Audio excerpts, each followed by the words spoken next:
Hello, lovely people. This is Sakino on Sunday again. For those of you who have not watched my videos before, I am a psychotherapist, I am a teacher, I have developed my own healing program called Heal Your Roots, which I'm teaching internationally.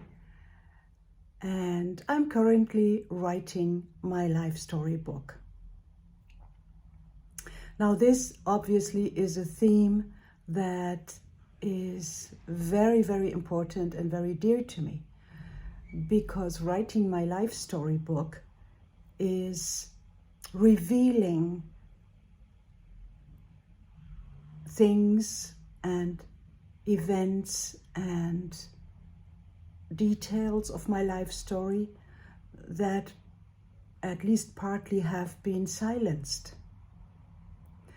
And in a particular way, I have dedicated my life to break the silence, to open up about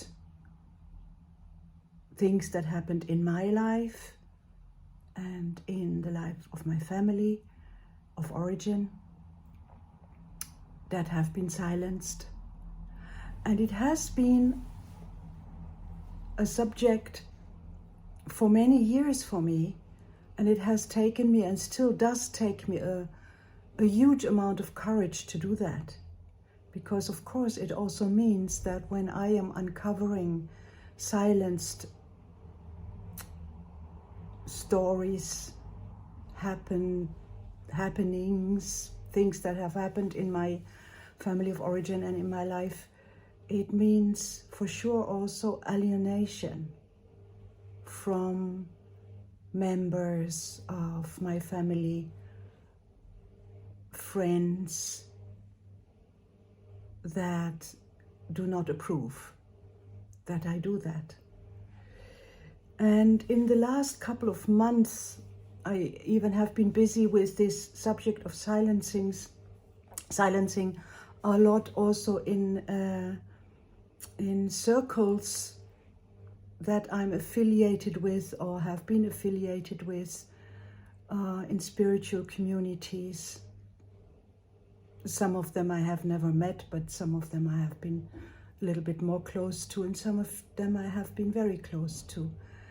And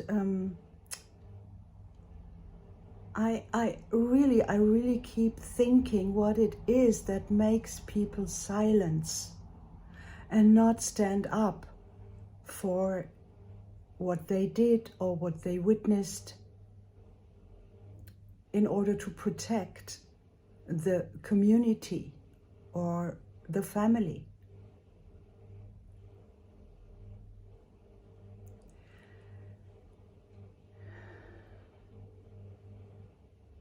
It's hard. It's also hard for me to speak up about things. But somehow I have come to the conviction that a community, a family, suffers more when things that have happened are silenced. Because the members of the family, somehow, they are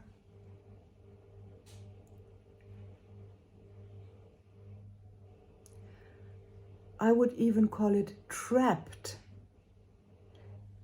in a system that does not allow them to step out and stand up for their own truth, stand up for what they experience to be their truth. Now, truth is a very bendable word. For some people it means my personal truth, which is absolutely valid, because my experience or the experience of someone is their experience and their truth. And how can I doubt that? I'm working a lot with women and some men who have been abused in their childhood or later in life. And sometimes I get asked, do you always believe what the person is telling you? And my answer is yes. I always believe the person that tells me their version of what they have experienced, because it's their truth. And how can I doubt someone's truth? If they experienced an abuse, a sexual abuse, a physical and emotional abuse, this is what they experienced. And I am not doubting that. So I am working with people in a way that I go with their personal truth. And I support them to heal from whatever they have suffered from. I guide them or accompany them, whatever you want to call it. And that means I trust their truth.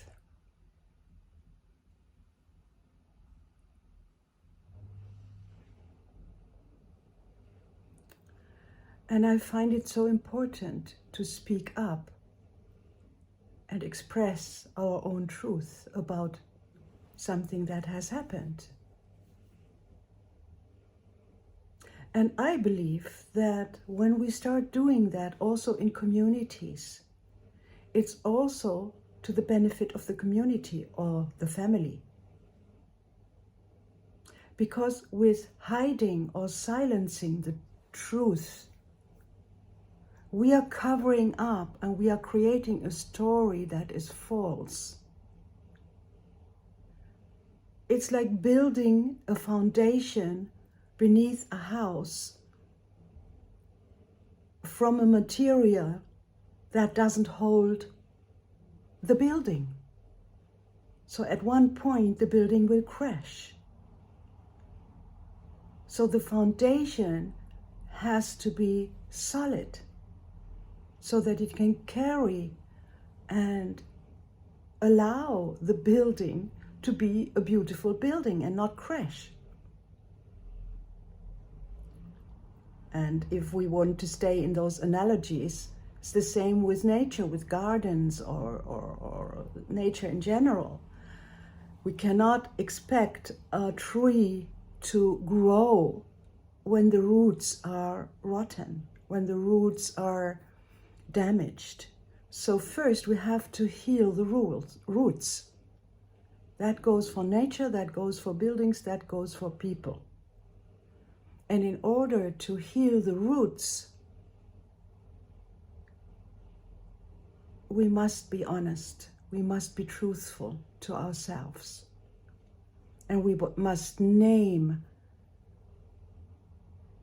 and speak out the wrongdoings, so that the wounds that have been created by those wrongdoings can be healed and the person can flourish and flower.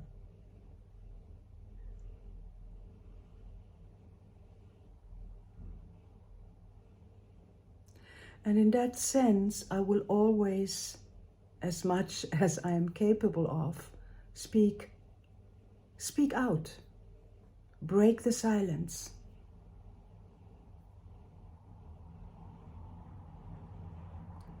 And honestly, I don't care if with that I'm losing people